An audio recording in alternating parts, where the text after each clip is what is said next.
way to come and hear me speak this evening in Niagara Falls. I never, when I set out as a writer, imagined that I would be speaking in Niagara Falls on the American side of the border, because whenever we think of Niagara Falls, we always think of the Canadian spectacle. But for the last few years, I seem to have been condemned to skulk along the other side of frontiers, speaking to peoples who are no longer allowed to hear me in an above-board manner. I speak in Freilassing in Germany because they're no longer allowed to hear me in Salzburg. I speak in Lindau and Bodensee because they're no longer allowed to hear me in the Tyrol, and so on. All the way along frontiers, I find myself speaking to oppressed peoples of the free democracies of the Western world, who find themselves prevented from hearing somebody whose books are freely available. Not one of my books has ever been censored anywhere worldwide. My books are available in all the bookshops. They can be imported quite freely, even into Canada, which God knows has quite strenuous custom laws regulating the importation of books. And I'm also grateful to you for coming out tonight, because I know that in Canada, Thanksgiving is a family occasion, and I have to admit that I didn't realize this evening was Canadian Thanksgiving when many, many months ago we allocated this day for Canadians to come and have the chance of listening to me once again. But this is a kind of family occasion this evening, I find, because I see so many faces that are familiar in the audience in front of me this evening, that it is a kind of family, a family get-together once every year or two. And I welcome this, because in this manner I have a chance to speak to you, and you can go and speak to your friends. And it's extraordinary the damage that we're doing to the cause of the people I call our traditional enemy. We are so few, and we are so puny, and we are so modest and humble, and our means are so meagre compared with those who, at the drop of a hat, at a snap of a finger, can produce multi-million-dollar epics like Schindler's List in a frantic attempt to buttress their own legends and their own lies. And yet around the world our number is increasing, and our whisper is being heard, as is evidenced to their own horror by the Gallup polls that have been taken in countries like the United States and in Australia now. The United States last year, you remember, in April last year, they published the extraordinary Gallup poll finding that 1 person in 4 in the United States thought it quite possible that the Holocaust had never happened. And this gave our traditional enemies a terrible kick in the stomach, because they thought that they had had the run for 50 years of all the media in order to propagate their legend. How could 25% of the population still believe that it was possible that there was an exaggeration? And now, thanks, I am proud to say, with no degree of immodesty at all, thanks, I'm proud to say, to my own efforts, in Australia the figure is exactly the same. In Australia, on the other side of the globe, there is again 20–25% of the population who, in recent public opinion surveys, say they do think that the whole matter is widely open to question. And it's the fault of our traditional enemies that this situation has arisen, because they are using all the wrong tricks and tactics and methods. If you and I, normal people, wanted to go around and squash a story that we consider to be untrue about ourselves, then we would square up to the people who are spreading the untrue story, and we would debate them in open forum and prove them wrong, and the public, with its own very sound common sense, would recognize who was telling the truth and who was lying. But of course, this is just the one thing that our enemies in this particular debate have refused to do. Very foolishly, sometime in the past 5 or 10 or 15 years, somebody somewhere, Los Angeles or who knows where, took the decision that the so-called revisionists were never ever to be debated or discussed with. And this worked okay for a number of years, but it couldn't work in perpetuity, of course. It would only work so long as the revisionist message didn't get out. But the moment that the first whispers got out into the media that there was a revisionist case to be answered, then this very refusal to debate us could only be represented to the ordinary man in the street with any degree of common sense as being a weakness of their position. They were losing the case by default because they refused to come onto the battlefield with us. We are now standing alone, brandishing our mighty swords in the midst of the battlefield, but the enemy is nowhere to be seen. He refuses to come and fight us. Now, I've had this experience myself for a number of years. When I first made the very, that's 5 veries, foolish mistake of getting evidence on behalf of Mr. Ernst Zundel in Toronto, I recognize now that it was an appalling blunder in my career. Because since then, since April 1988, my family has had an avalanche of disasters and misfortunes visited upon us by our traditional enemies in an attempt to hammer me into the ground, using methods which I could well have done without, including, for example, the methods of fire, which Michael Hoffman referred to in his introductory remarks. Since that campaign began 6 years ago, I have come to recognize more and more the strength of our case and the weakness of the case of our opponents. I never realized how strong the revisionist case was until I started investigating it myself, and I still haven't devoted any significant proportion of my time to investigating it. I've read with great interest the effusions and the writings of the writers on the right wing and the writers of the revisionist histories, and I've become more and more impressed by the strength of their case. Until now, I'm able to go on television and radio programs around the world and reel off a list of 5 or 6 very succinct arguments as to why we are in the right. And I can repeat them to you now because I'm sure there's a few new people here today who don't know what the strength of the revisionist cause is. Basically, and this is a matter of profound importance for the Germans, for the German people today, and for people of German descent. It's a matter of profound importance because for the last 50 years, since the end of World War II, the people of German descent in the heart of Europe, the continent from which I come, have been subjected to what I call an endless blood lie, a blood libel on their national name and character. The lie having, in brief, the form that their head of state, Adolf Hitler, at some time, which nobody can agree really, during the war years, decided that it was necessary to kill 6 million Jews in gas chambers in Auschwitz. This is roughly the version which is still believed by the other 75% of the world's population. 75% believe this story, roughly, this lie, this blood lie on the name of the German people that their chosen leader, during the war years, decided to liquidate 6 million Jews in gas chambers in Auschwitz. And of course, this legend has had free run ever since 1945, and the methods that are being used to support the legend, and the methods that are being used in order to vilify those who challenge it, are growing increasingly dirty until even someone like Fred Leuchter, a man with whose significance we're nearly all familiar in this particular debate, even something like Fred Leuchter, who is about as apolitical as one can possibly imagine, a man who, to my mind, is the archetypal American couch potato, but a hero also in my own mind, because he, having found himself subjected to vilification by the international Jewish community, having found himself unexpectedly as an expert consultant called to give evidence in a case in Toronto, like myself, in 1988, having found himself punished for giving that evidence by being called internationally a neo-Nazi and a fascist, the one thing which he certainly isn't, he has decided to stick to his guns, and he has seen his career ruined, and he has seen himself driven into penury, literally selling matches on the street in order to support his wife and his family. And yet he has refused to recant, because he knows that he is in the right. There is no question at all that we're in the right, and this is what powers us in this particular struggle around the world. I have seen one country around the world announce that it is banning David Irving from its shores, countries where previously I have freely travelled and freely spoken, countries that I've grown to love, like Canada, like Australia, like South Africa, countries in which I have addressed huge audiences. These countries, their governments, having pressure brought to bear on them, and sending letters to me by registered mail in Los Angeles or London or wherever I happen to be, announcing that I'm not going to be allowed to visit those countries anymore, ever, in perpetuity. And of course, this is a very serious blow for me as an international author. Not only can I meet my audiences and my reading public, I can't research in the archives anymore. Let me just describe what happened in Germany last year alone.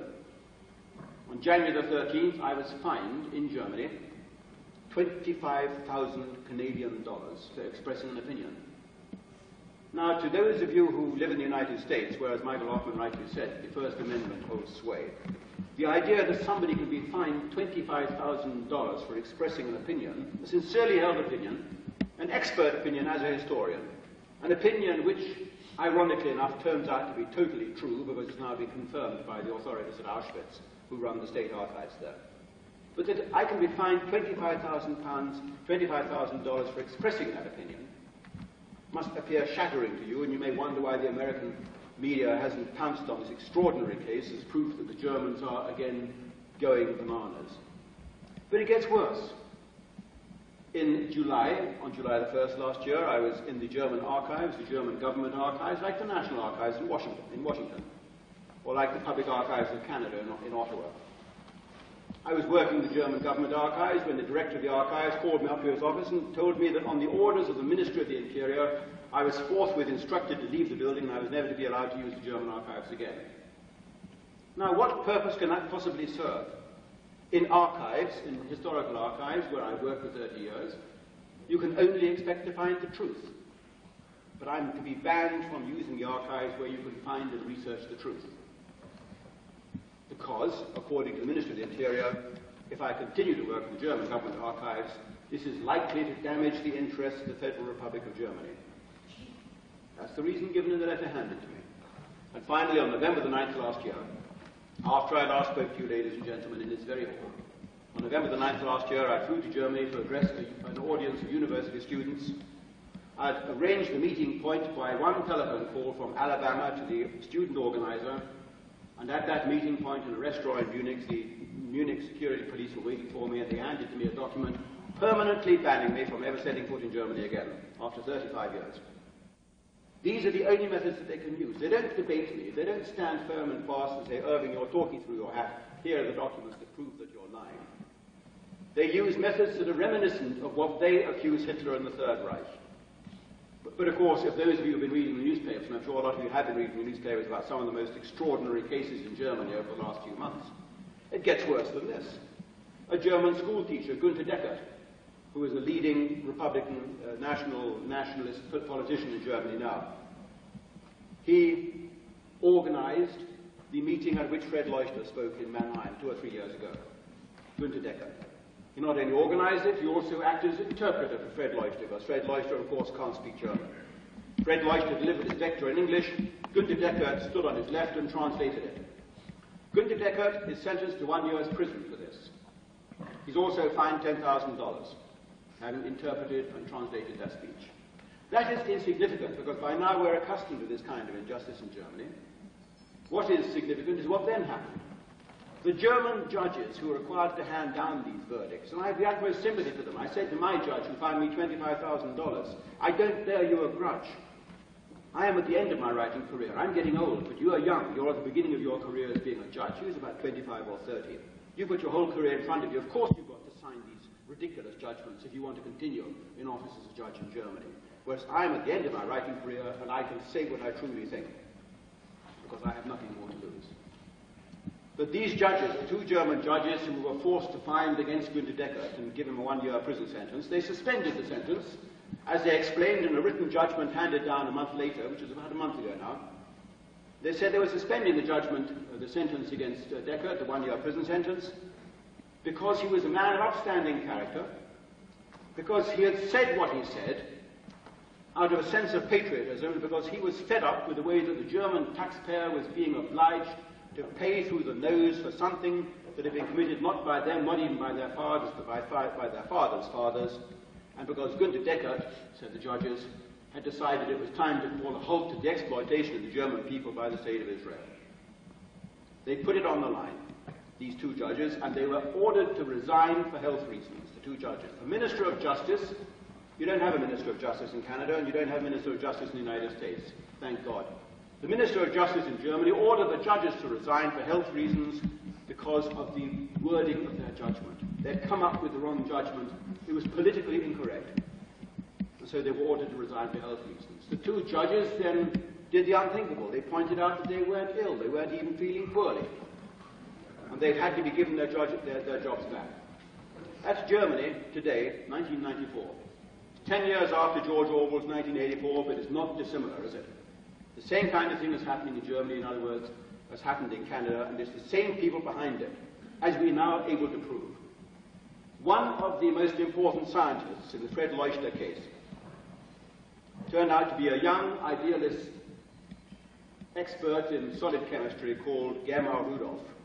Not a doctor, but he had a degree in solid chemistry, solid-state chemistry, Germar Rudolph, and he was employed at the prestigious Max Planck Institute, which is the descendant of the famous Kaiser Wilhelm Institutes of the 1930s. The Max Planck Institute employed Germar Rudolph, and he wrote, while he was in their employment, his doctoral thesis on solid-state chemistry, and in particular, he took as the subject of his thesis the permanence, the durability of cyanide in brickwork.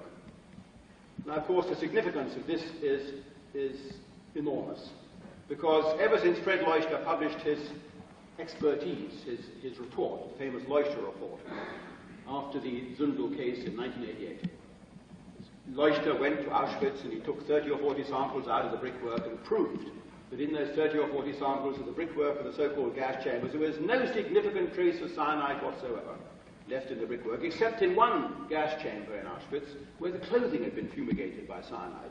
And there were colossal amounts of cyanide residue in that brickwork, a particularly durable kind of cyanide compound called ferric ferrocyanide. And Germar Rudolph, this scientist, decided to devote his doctorate, his doctoral dissertation, to the permanency of cyanide in brickwork. The political consequences for him were enormous, of course. His doctor father, his professor, tried to talk him out of it. He said, no, it's important to show to the historians that cyanide doesn't wash out with wind and rain, as they've said. They may know about history, he said, they may know all about reading between the lines, but they don't know the first thing about solid-state chemistry. And cyanide, when it forms a compound with brickwork, there's enough metal, there's enough iron content in the brickwork to form this very stable compound called ferric ferrocyanide, which in fact has another name, Prussian blue. It's a dyestuff. It's so permanent that it's actually a dyestuff, Prussian blue. And Germar Rudolph carried out the investigations in his laboratories on this dyestuff, Prussian blue, and proved that you would expect it to survive in brickwork not just for tens of years, but for centuries. So the Rudolph report adopted a significance certainly no less than the report of Fred Leuchter. What happened? Rudolph had to go. Rudolph was dismissed by the Max Planck Institute for having exceeded his authority. He had written a letter on the Max Planck Institute's headed note paper to a forensic laboratory asking them to carry out certain forensic tests on samples that he too had supplied, taken from the Auschwitz gas chambers. For the head of the Jewish community in Germany, Ignaz Bubis, this was a totally unacceptable step by a government body, the Max Planck Institute. Bubis and his henchmen wrote letters to the Max Planck Institute demanding that Rudolph be dismissed instantly. Eventually, after a number of months, Rudolph was dismissed. Unfortunately, Rudolph decided to sue the Institute in the Industrial Tribunal. And the Institute, and this is another interesting indication of the way the wind is gradually beginning to blow in Germany. It's the second order events that are of interest to us, the condensation trails, if you like, rather than the planes that you can't see in the sky. The Institute, interestingly enough, decided to make a voluntary disclosure of all its files on the case, thereby throwing into the public domain the letters that the Jewish organizations had written demanding that Rudolph be dismissed. How embarrassing. How embarrassing. It gets even more embarrassing because it then turns out, only shortly afterwards, that Ignaz Bubis has a criminal record, the head of the Jewish community in Germany. He was sentenced to 12 years in prison for racketeering. I know I don't like mentioning this, but as other people have mentioned the fact that I have a criminal record worldwide now, and the Jewish community worldwide have said David Irving has a criminal record, therefore don't let him into Canada. You remember that was the excuse for me being disallowed from Canada because of my so-called criminal record. I'm proud of my criminal record. My criminal record, my crime, is...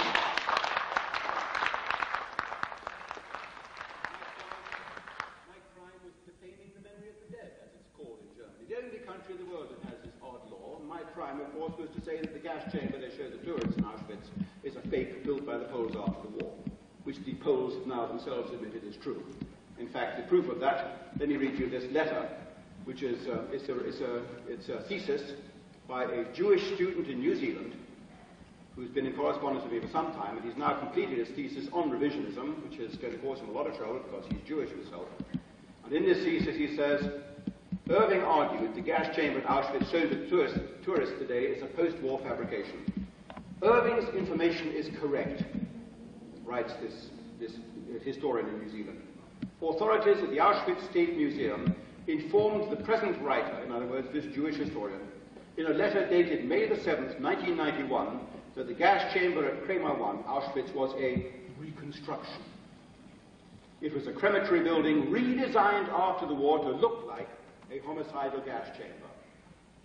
Walls were changed, a chimney was constructed, 2 ovens were installed, and openings for letting in gas were cut in the ceiling after the war. It's apparent that Irving was right, he repeats. The building at Auschwitz, presented by museum guides to tens of thousands of pilgrims and tourists every year as a genuine Nazi gas chamber, is a post-war fabrication. Gradually, the scales are dropping from the eyes even of intelligent Jews. David Cole, of course, a revisionist Jew, has found exactly the same. He went to Auschwitz a couple of years ago and he videotaped a discussion with the head of the Auschwitz State Museum, which they made the same confession to him, that what they showed the tourists is a fake, what they call a reconstruction, but it's still a fake, just as otherwise you'll find Walt Disney saying that his fairy castle in Disneyland is a reconstruction also, a reconstruction of a fairyland castle. And that's what the Poles have built in Auschwitz. So my crime is telling the truth, whereas Ignaz Bubis' 12-year sentence was for racketeering in poverty-stricken East Germany, or Central Germany, as I still insist on calling it. He never served his 12 years, he managed to skip bail and get out, but the 12-year prison sentence still stands on him by a lawfully constituted court in a lawfully constituted country, East Germany. So when Ignaz Bubis wants to come to Canada, remember that, and I suggest you write letters to the newspapers and the Canadian government pointing out that the head of the German Jewish community has a 12-year prison record, a prison sentence, and that he's a convicted criminal, that he's therefore not be allowed in.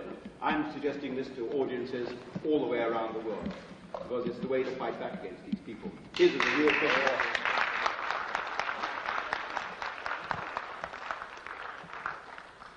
And we can think back in other ways, because we have the law on our side. I defeated the Australian government's ban on me in the law courts, September the 16th last year, a month before I was last here in Niagara Falls. The Australian Federal Court ruled that the Minister of Immigration had to think again. This time, said the judge, within the law, because the minister broke the law in denying me a visa last time. Well, the minister fought again for 6 months all told, and in May this year, he announced that he was again going to deny my application for a visa. But in the meantime, the Australian government has changed the law. According to Professor Lewis Maher, an expert on international law in Melbourne University, the Australian government deliberately changed the law for the specific purpose of keeping out David Irving. And nobody in the press or Parliament spotted this fact. Well, they changed it so that now the Australian government is entitled to keep out people not just with a criminal record or people liable to commit a crime, as the Canadians said, but this time they're allowed to refuse a visa in Australia to anybody who is deemed to be of bad character.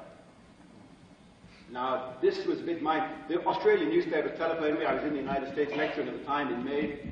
The Australian television and newspapers telephoned me and asked me, Mr. Irving, what does it feel like to be called a man of bad character by the Australian Minister of Immigration? He had announced it in Parliament that afternoon.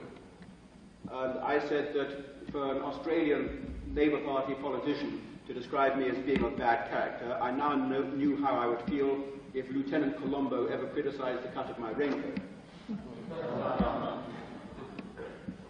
They also said that another reason for keeping me out was because that I'd been deported from Canada and because I had a criminal record. And I said this is an extraordinary decision for a country like Australia, whose very history is founded on people who were deported as criminals from England. This didn't go down so well.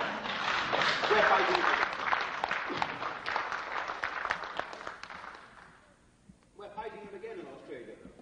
And all this, of course, would be quite impossible without the support of the people who are backing my fighting fund around the world.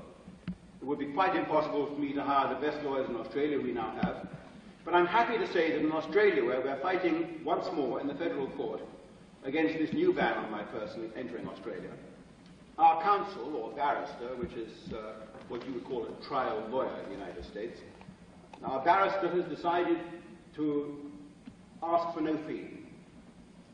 I mean, okay, he asked for about $25,000 the first time round, but now he's decided it's an important matter of freedom of speech, and he's now fighting the action free. Rather like Douglas Christie, people who've been through university education and have trained in the law, they can recognize an injustice, and they're not prepared any longer to charge fees for fighting in this particular case. And in fact, I think one reason that's possibly helped him in this decision is because he has now told me, and so is our attorney in Australia, that when our case comes up before the federal court in October or November this year, within a very few weeks' time, there is not the slightest doubt this time but that we will win again, because the government has broken the law on 24 separate counts in banning me.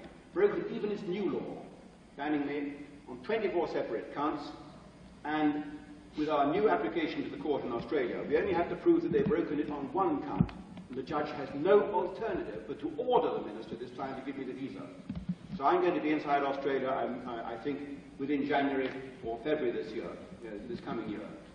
And this will leave to our traditional enemies only their traditional methods of brute force and violence to stop my voice from being heard. And we have already decided to have an 8-week tour of Australia this time, and I think I can crank the percentage figure up from its present 20 or 25% to 40 or 50%, coast to coast and nationwide in Australia. And that will be the bridgehead then into the rest of the free world, because the Australians are a travelling people. They turn up everywhere, don't they? And they will spread the word. London is infested with Australians. Lovely people, but deeply honest and deeply forthright in their opinions. They can't be monkeyed with. One of the extraordinary things, as I told you last time I was here, was that the extraordinary sensation that when the Jewish community in Australia decided to silence David Irving, which was quite easy because they had Paul Keating, the Prime Minister, in their pocket. They have been slush funding the Australian Labour Party for many years, these two Australian Jewish leaders, Izzy Leidler and his brother Mark Leidler. What they don't have in their pocket is the Australian press. It's one of the few countries in the world where they've made no headway into the media. The media is so stitched up by Rupert Murdoch on the one hand and by the Fairfax family on the other hand that the Jewish community of Australia had to admit that they had lost the press war in the fight against David Irving. Every single newspaper in Australia came out with an editorial on my side. There was always the usual kind of mealy-mouthed attitude about what they said. They would always say, while we find David Irving's opinions obnoxious in the extreme, however, we feel bound to say. You know the way they put it. That's the way journalists are.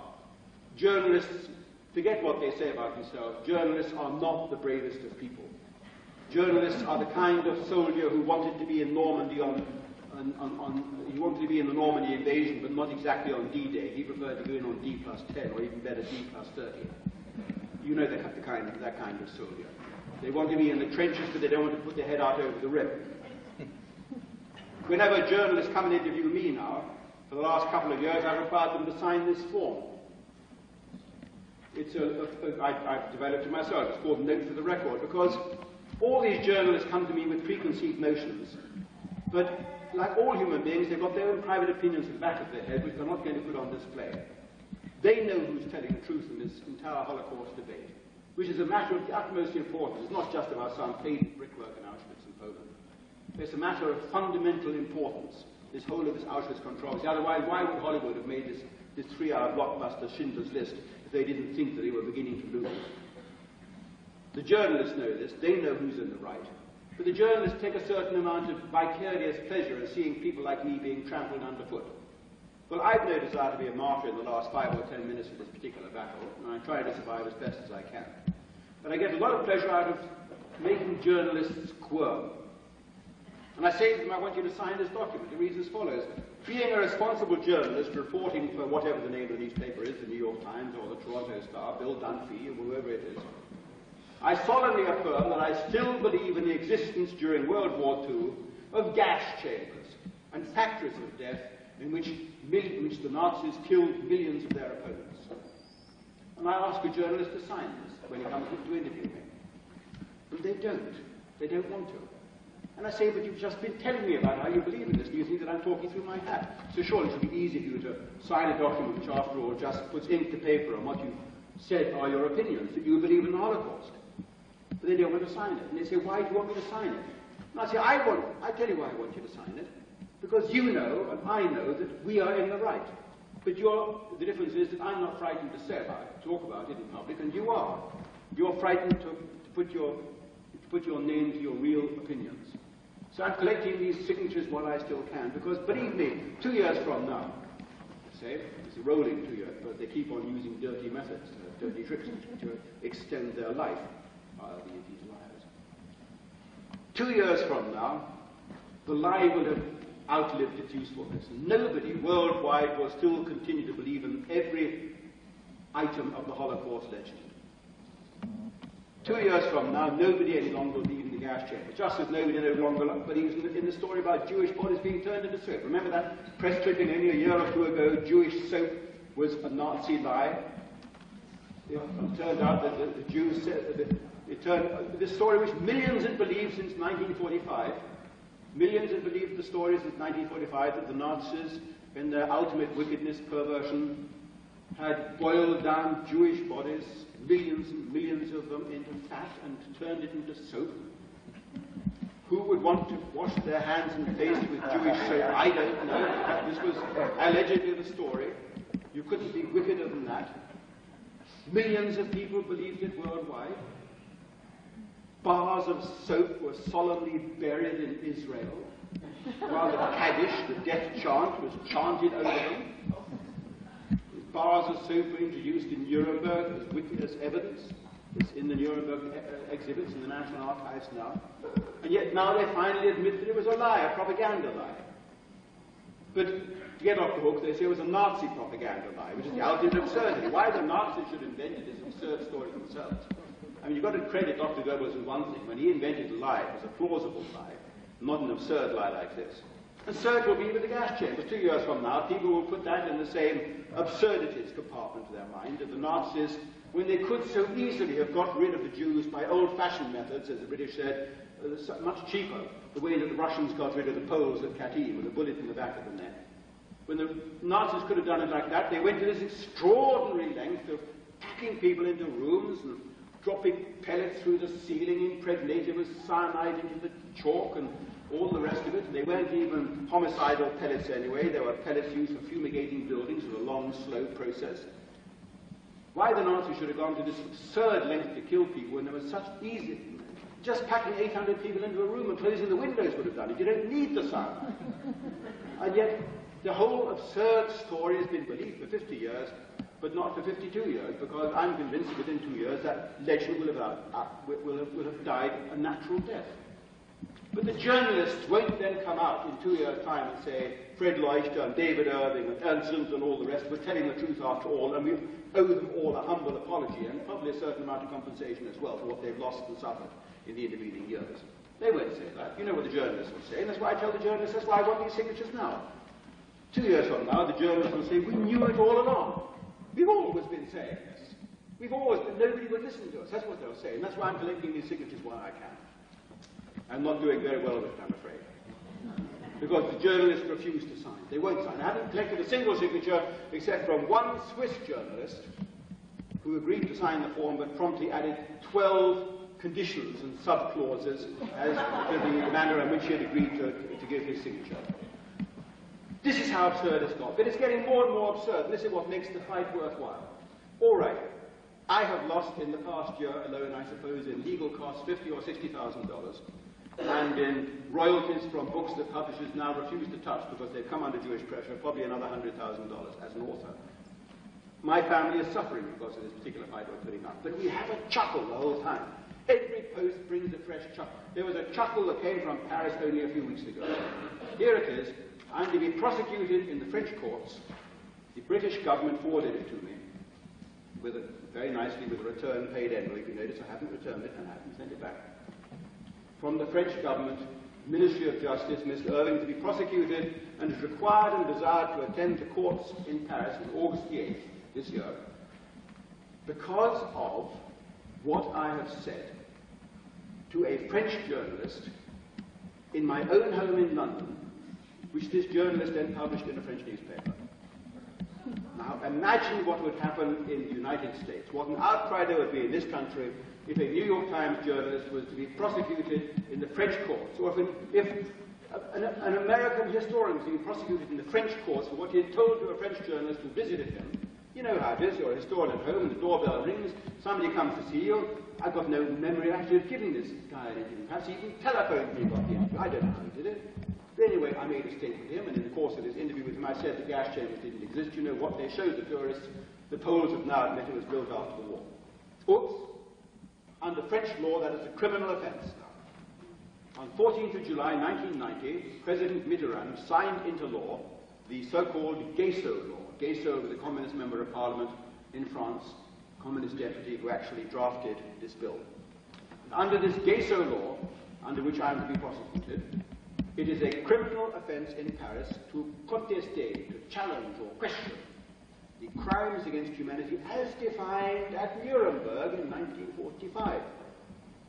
So anybody who challenges any item that was dragged up at Nuremberg and says, I no longer believe that, or I think that's a bit exaggerated, old man, is committing a crime under French law and can be prosecuted with rather dreary consequences.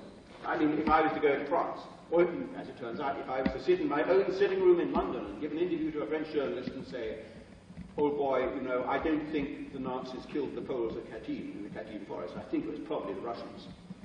Whoops, committing a crime under this new French law, because that is contesting the crimes as defined and laid down at the Nuremberg tribunal. Because in the Nuremberg indictment, the Nazis, the Germans, were accused of having killed those 15,000 Poles at Katyn. We now know the Russians did it. Gorbachev has admitted it. The man who signed the death warrant on these 15,000 Poles, a Jew, is still alive and kicking in Moscow to this day. It is against the law to state this in France. It gets more absurd, ladies and gentlemen, because attached to this French document that the British Home Office forwarded to me, admittedly with the advice, Mr. Irving, you don't have to go. We have to advise you. You're not obliged to go as a British citizen. You're not obliged to go. Well, that's good news. In other words, you'll be tried in your absence, you're not obliged to go. But appended to this French document is the actual charge sheet of what I'm being charged with. And this is the ultimate giggle, the ultimate chuckle which makes those hundreds of thousands of dollars worthwhile. Because the charge sheet says, Mr. Irving, you are accused of having said in an interview with the reporter so-and-so of Le Minuit that according to your opinion, the ... brackets censored by the Guesso law, ... did not exist. So they're not even allowed to put in the charge sheet those dreaded words, the gas chambers of Auschwitz, which is the ultimate absurdity. But it's not quite as absurd as you think, ladies and gentlemen, because as anybody who has been prosecuted in France can confirm, the penalty in France is not so much the 15,000 franc fine that the judge may impose on you. That is peanuts. The real penalty is that the judge simultaneously says, and you are ordered hereby to advertise the findings of this court in 8 national newspapers at your own expense. Half-page or quarter-page advertisements at your own expense in the 8 national newspapers in France, which is going to cost you many, many, many tens of thousands of dollars. And that's the real fine. I've ignored this. I mean, why? I haven't been in France for 7 or 8 years. But this is the extent to which our traditional enemy is now driven. They have introduced laws worldwide to make it a criminal offence to challenge, to contest, to question, to state, to express opinions, always about just this one historical event.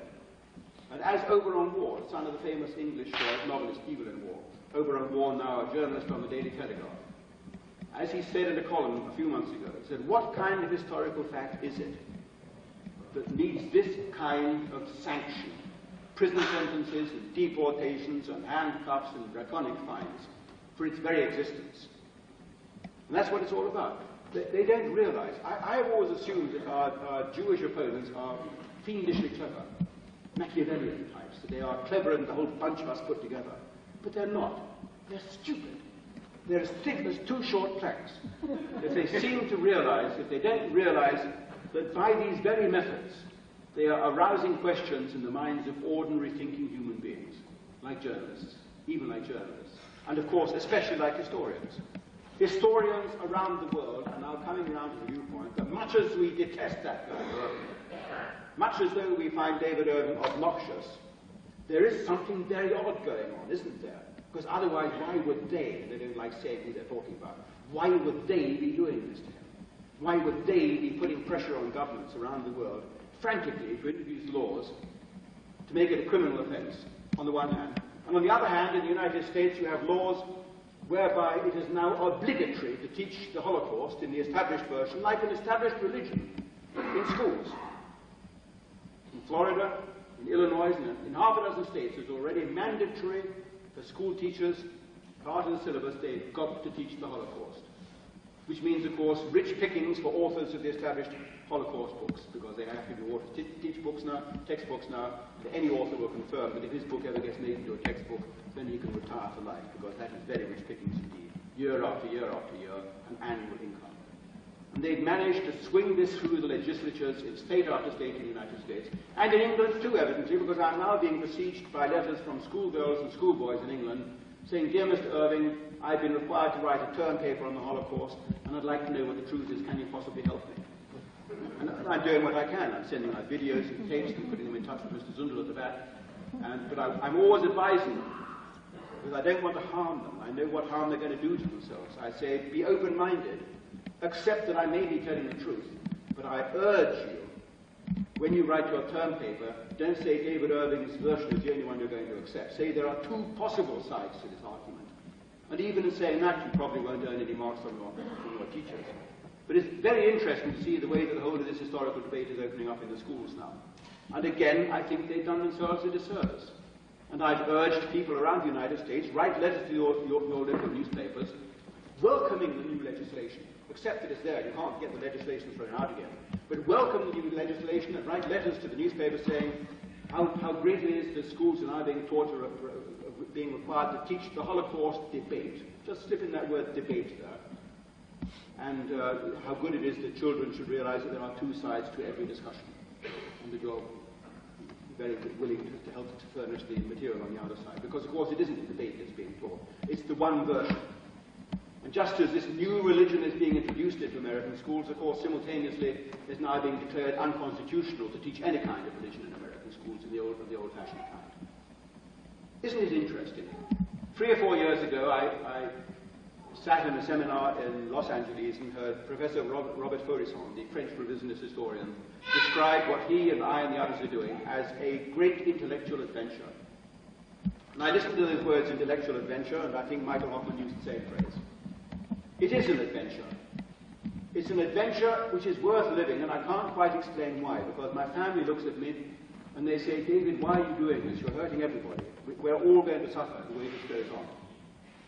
But it's an adventure to see it happening, because I can see from my vantage point, at the eye of the storm, at the focus of these efforts of the international Jewish community worldwide, I can see the appalling lengths they are going to in a frantic attempt to keep their lie, their legend alive. I can see it because, thanks to the litigation we started in South Africa, in Germany, in Canada, and in Australia, I have managed to force one government after another to open its secret files. We have managed to oblige Paul Keating, the Australian Prime Minister, to open his files on the David Irving case, using a court order, which has revealed all the letters that the Jewish community hoped would remain private and confidential just between them and Paul Keating. In the Canadian government files, using the Access to Information Act, we were able to obtain, at the end of July this year, 400 pages of documents relating to the reasons why I was deported and my fight to stay in Canada, which all of you, I'm sure, remember very vividly from November 1992.